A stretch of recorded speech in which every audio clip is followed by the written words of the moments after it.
I'm here with Sheever. Welcome to Romania. As far as I know, this is your first time here? Correct, yes. What is it like for you? I mean, have you had a positive experience so far? I did actually. It was surprisingly cold. So apart from that, it's been great. The people are great. I'm in an amazing hotel, so that's awesome too. And I'm having a great time. What do you think about like the community, all the people that came here? They're very loud. I'm on stage host, and I've never done that before, so I don't know. Like, I don't have comparison material, but they're very active and very responsive, which is absolutely awesome. Let me tell you, the louder they are, the most positive the feedback is for you. Good. So that's great. So basically, recently you've casted the Girls Wars Southeast Asia tournament, which is a girls-only tournament, Dota 2 tournament. What was the experience like for you? I think I did only the European version, not the Southeast Asian version, but it was fun. I got to see a lot of girls play Dota, and I think I got a lot of people like aware that there are girls playing Dota as well, which I think was the intention of me casting it, just to get out there that there is a community. There are no girls on the internet. I'm sorry. But yeah. So, when you were casting, like the viewers, do you feel they were receptive and supportive of what was going on, like a female-only tournament? Well, most of the viewers were, of course, my regulars, and they are very awesome people. So yeah, they were very accepting. I know you strongly support this. I've even watched your stream a few times, and I actually was lucky to watch you in a day when you were actually talking about this. Okay. So yeah. So, in regards to the teams that played in the tournament, how would you describe their skill level, their gameplay? And you don't have to compare it like the tier 1 teams, but let's say professional Dota as a whole. Well, it's been a while since I casted that, so I don't know for certain anymore. I mean, there are definitely amateur teams, but I mean, there's no difference between amateur teams of males or females. But the reason for me why female Dota 2 teams work is because it helps get more girls into Dota, which is, I think, should be the goal of those tournaments. So it's doing the right thing. Yeah, I see. Then, okay, let's move on to how you see the future of girl gaming in Dota specifically. Like, do you think that with a lot of time and maybe by organizing more events such as this one, do you think you can encourage girls to take Dota to the next level, to stop seeing it as just a game and see it as a esport? Because that's what it is in the end. Yeah, I hope that at some point there will be like maybe one or two, like that's all we need really at the start. One or two girls that are able to play, like it has to have multiple factions. They have to be able to play at the level of the tier 1 and tier 2 teams. I mean, that's a big deal. At the same time, they have to also want to be able to do that constantly, have to drive to do it, have the time to do it. Yeah. And I mean, for a lot of people, they only have like one of these factors, because there's a lot of people that are very talented. I mean, guys and girls alike, but won't have the time to invest into being actual pro at Dota. There's a lot of people that have the time, but will never have the skill to be a pro at Dota. And there's just people that have the time but don't have the dedication to be pro at Dota, and to get all these 3 factors, and then also just be in the position that you're actually a girl, where the pool of Dota players is already smaller. I mean, at some point, I hope that pool is going to be big enough so that we have one of those people that has all those 3 factors on her own. Yeah, that's basically the recipe to success. Yeah.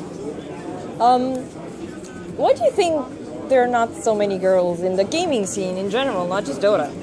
Well, I think it's because mostly it's when we were growing up, it's a hobby for guys. I mean, that it sounds stereotypical, but that's how it's perceived. Like I'm kind of like old school, so I grew up with those kind of stereotypes. I know that's already different, and I mean the change is already very much visible with more and more girls playing games.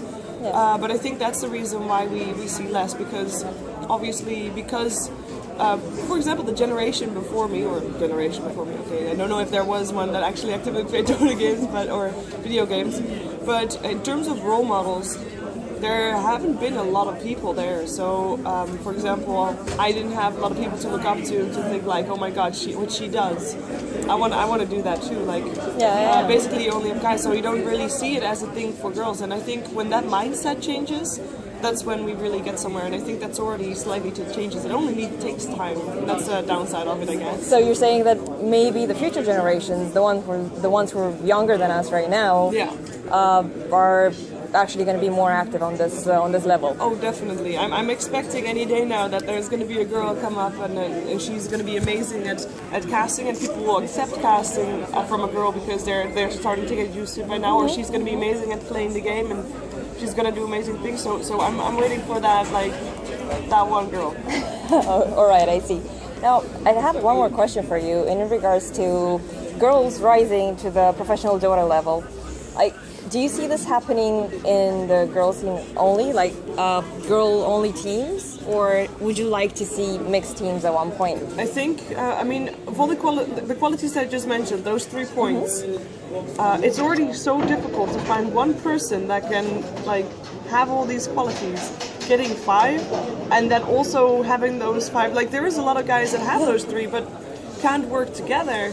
Like, and then also having a girl that fits with the same time schedule, like that's nearly impossible for between now and like 10 years to actually have a team with 5 girls that are able to play together, because everybody knows. And against other teams. And against other teams. Other 5 girl teams. Yeah. And everybody knows that like Dota is not a game where it's for the lighthearted. So you have to be able to take a punch and come back afterwards. And I think it's wishful thinking if we think that's going to happen anytime soon. But I'm hoping for a girl to be good enough to just be accepted to a team that's mixed team. Yeah. Well, let's hope she will. She will appear. Now, I know you've casted before. Yeah. That wasn't your first experience. You mentioned that this community does need one girl to stand up and to be a good caster and to represent girls, to encourage other girls to. Or just more, yeah. Are you willing to take that step? Or? Well, from my point of view, like I cast already, and I've been casting for a while. From my point of view, is I might not have the entire skill set to really make it all the way in terms of casting, and I'm thinking that.